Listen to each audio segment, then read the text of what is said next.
عليك بتقوى الله إن كنت غافلا، يأتيك بالأرزاق من حيث لا تدري. فكيف تخاف الفقر والله رازق، وقد رزق الطير والحوت في البحر. ومن ظن أن الرزق يأتي بقوة، ما أكل العصفور شيئا مع النسر.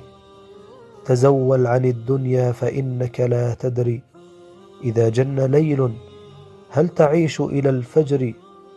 فكم من صحيح مات بدون علة، وكم من سقيم عاش حينا من الدهر.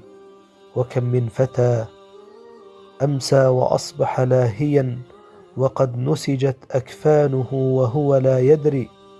وكم من عروس هيئوها لزوجها، قبضت أرواحهم ليلة القدر.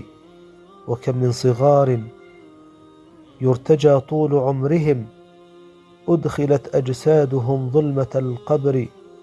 فمن عاش 1000 و2000 فلا بد من يوم يسير إلى القبر.